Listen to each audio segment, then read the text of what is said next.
સ્વાધ્યાય 3.1 અહીં કેટલીક આકૃતિઓ આપેલી છે એ પરથી પ્રત્યેકનું નીચે દર્શાવેલ આધાર પ્રમાણે વર્ગીકરણ કરો।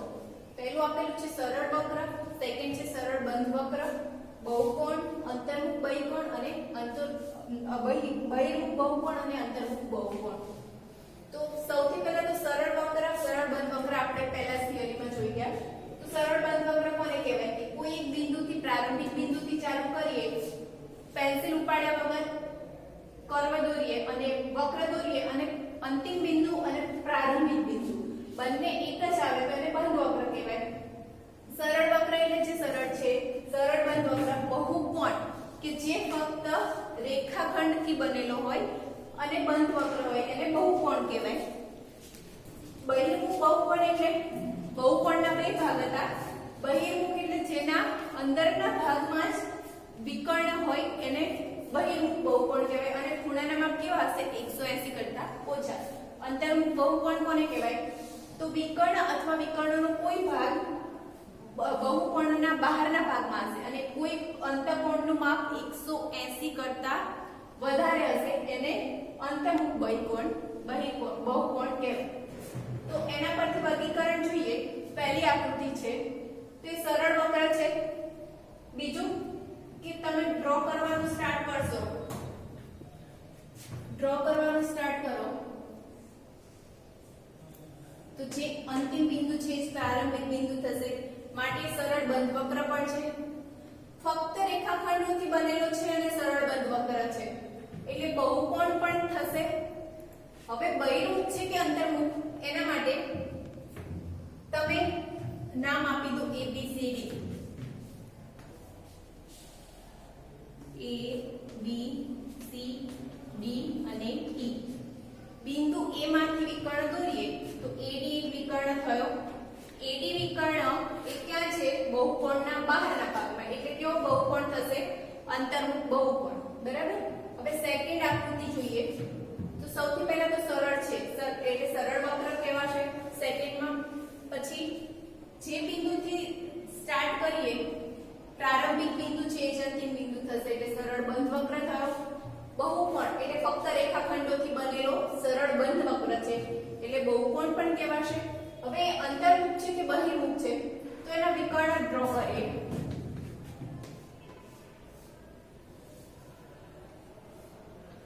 વિકર્ણ દોરીશું A B C D, તો AC અને BD બે વિકર્ણ બહુકોણના કેવા ભાગમાં છે અંદરના ભાગમાં એટલે બહુકોણ કેવો થયો બહિર્મુખ બહુકોણ થશે। હવે ત્રીજી આકૃતિ જોઈએ તો સરળ વક્ર છે ના સરળ વક્ર નથી, સરળ વક્ર જ નથી તો સરળ બંધ વક્ર પણ ના કહેવાય, બહુકોણ પણ નથી કેમ કે રેખાખંડથી બનેલો નથી, બહુકોણ નથી તો એ બહિર્મુખ અથવા તો અંતર્મુખ બહુકોણમાં એનું વર્ગીકરણ નહીં થાય। હવે ચોથી આકૃતિ જોઈએ તો ચોથી આકૃતિ શેનાથી બનેલી છે રેખાખંડોથી એટલે બહુકોણ કહેવાશે પરંતુ સરળ વક્ર નથી। સરળ વક્ર નથી, જો ફોર્સમાં સરળ વક્ર નથી, સરળ બંધ વક્ર, સરળ વક્ર નથી તો બંધ વક્ર પણ સરળ નહીં થવાનો એટલે બહુકોણ થશે પણ કેવો બહુકોણ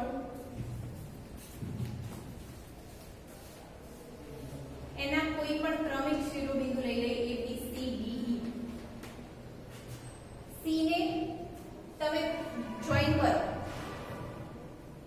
ક્રમિક શિરોબિંદુ C નું B અને D તો બહારના ભાગમાં એનો વિકર્ણ આવશે માટે કેવો થશે અંતર્મુખ બહિર્કોણ, અંતર્મુખ બહુકોણ। પાંચમું છે, પાંચમી જે આકૃતિ છે એ કેવો વક્ર છે સરળ વક્ર અને બંધ પણ છે જ્યાંથી તમે ચાલુ કરીશું એટલે પ્રારંભિક બિંદુ અને અંતિમ બિંદુ બંને એક જ આવે છે માટે સરળ વક્ર છે અને સરળ બંધ વક્ર પણ છે। ફક્ત રેખાખંડોથી બનેલો નથી માટે બહુકોણ નથી। છઠ્ઠું જોઈએ તો સરળ વક્ર છે, બિંદુ A થી ચાલુ કરી પ્રારંભિક બિંદુ અને અંતિમ બિંદુ બંને એક જ આવે છે માટે સરળ બંધ વક્ર પણ છે। ફક્ત રેખાખંડથી નથી બનેલો, આ જે ભાગ છે વક્ર ભાગ છે રેખાખંડ નથી માટે બહુકોણ ના કહેવાય। સેવન્થ જોઈએ તો સરળ વક્ર છે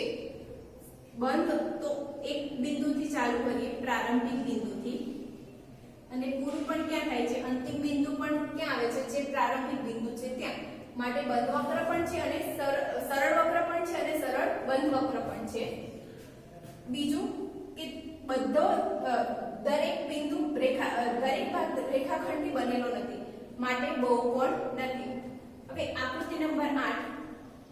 તો પહેલું તો સરળ વક્ર નથી. સરળ વક્ર નથી એટલે કે સરળ બંધ વક્ર પણ ના કહેવાય અને બધો રેખાખંડોથી બનેલો નથી. જે નીચેના બે ભાગ છે રેખાખંડોથી બનેલા નથી માટે બહુકોણ પણ નથી.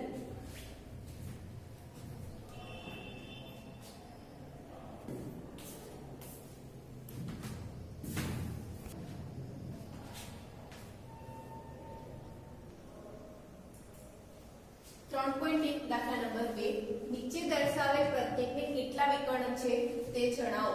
પહેલું આપેલું છે બહિર્મુખ ચતુષ્કોણ, સેકન્ડ છે નિયમિત ષટકોણ અને ત્રીજું છે ત્રિકોણ. તો વિકર્ણોની સંખ્યા કેટલી મળે આપણે જોયું. દરેક શિરોબિંદુમાંથી કેટલા વિકર્ણ મળે n-3. પણ આપણને શું પૂછ્યું છે કે દર્શાવેલ પ્રત્યેકને એટલે આખા બહુકોણને કુલ કેટલા વિકર્ણ છે તે જણાવવાનું છે. તો બહુકોણના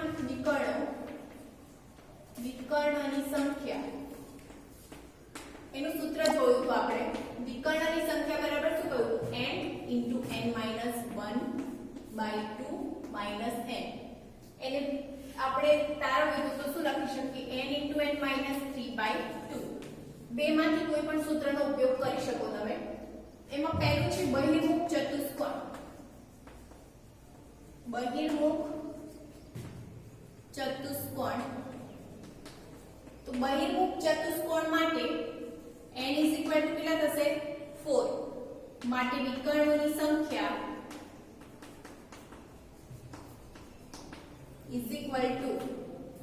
ડાયરેક્ટ આ સૂત્રમાં કિંમત મૂકીએ. વિકર્ણોની સંખ્યા n = 4 * 4 - 3/2. 4 - 3 1/2. 4 * 1 4/2 એટલે 2. માટે બહિર્મુખ ચતુષ્કોણ માટે વિકર્ણોની સંખ્યા કેટલી થશે 2. બહિર્મુખ ચતુષ્કોણ માટે વિકર્ણોની સંખ્યા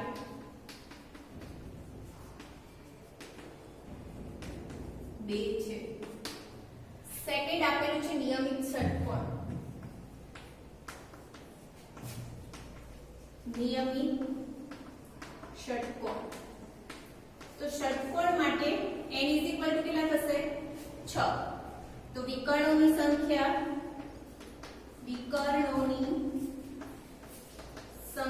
બરાબર સૂત્ર છે n * n-3/2. n = કેટલા છે 6.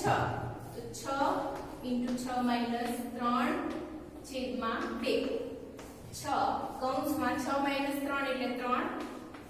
છેદ ઉડાડીએ 3 × 6 3 × 3 એટલે 9. માટે નિયમિત ષટકોણ માટે વિકર્ણોની સંખ્યા કેટલી થશે 9. નિયમિત ષટકોણ માટે વિકર્ણોની સંખ્યા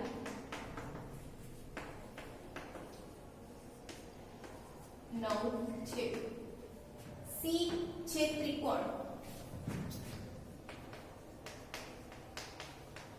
ત્રિકોણ માટે n બરાબર કેટલી થશે 3. ત્રિકોણ એટલે 3 બાજુ હોય તો n બરાબર 3. બાજુઓની સંખ્યા 3. માટે વિકર્ણોની સંખ્યા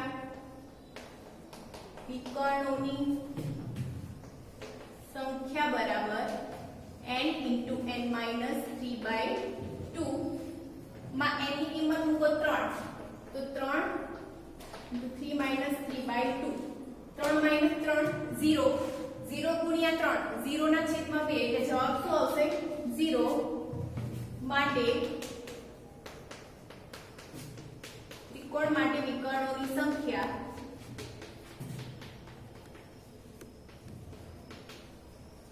0 છે.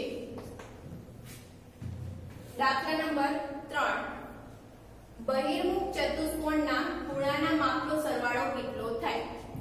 તો આગળ આપણે ચતુષ્કોણના ખૂણાનો ગુણધર્મ ખૂણાના સરવાળાનો ગુણધર્મ જોયો. એમાં જોયું ત્રિકોણના ત્રણેય ખૂણાના માપ માપનો સરવાળો 180, પછી ચતુષ્કોણ માટે પણ જોયેલું. તો ચતુષ્કોણના ચારે ખૂણાના માપનો સરવાળો કેટલો હતો? 360. માટે બહિર્મુખ ચતુષ્કોણના ખૂણાના માપનો સરવાળો 360 થાય. સેકન્ડ છે, જો આ ચતુષ્કોણ બહિર્મુખ ના હોય, આ આપણે બહિર્મુખ ચતુષ્કોણ માટે જોયું. બહિર્મુખ ચતુષ્કોણના ચારે ખૂણાના માપનો સરવાળો 360. જો ચતુષ્કોણ બહિર્મુખ ના હોય એટલે કે અંતર્મુખ હોય તો શું આ ગુણધર્મ લાગુ પડશે? આપ્યું છે કે એક બહિર્મુખ ના હોય તેવો ચતુષ્કોણ બનાવો અને પ્રયત્ન કરો. તો એક આપણે ચતુષ્કોણનું ઉદાહરણ લઈએ. આ ચતુષ્કોણ લીધો છે જે બહિર્મુખ ચતુષ્કોણ નથી. હવે એના ચારે ખૂણાઓના માપનો સરવાળો આપણે જોઈએ. આપણે અંતર્મુખ ચતુષ્કોણ લીધો છે. બહિર્મુખ ના હોય તેવો ચતુષ્કોણ એટલે અંતર્મુખ ચતુષ્કોણ. નામ આપ્યું A B C D. એના ખૂણા ખૂણો A, ખૂણો B, ખૂણો C અને ખૂણો D. હવે આપણે ચેક કરવાનું છે કે અંતર્મુખ ચતુષ્કોણ માટે પણ એના ચારે ખૂણાના માપનો સરવાળો 360 થાય. તો એના માટે વિકર્ણ BD ડ્રો કરીએ. વિકર્ણ BD દોરીએ તો બે ત્રિકોણ બનશે. ત્રિકોણ 1 ABD ત્રિકોણ, બીજો ત્રિકોણ છે ત્રિકોણ BCD, ત્રિકોણ 2. હવે આપણે જાણીએ છીએ કે ત્રિકોણના ત્રણેય ખૂણાના માપનો સરવાળો કેટલો થાય? 180. બહિર અંતર્મુખ ચતુષ્કોણ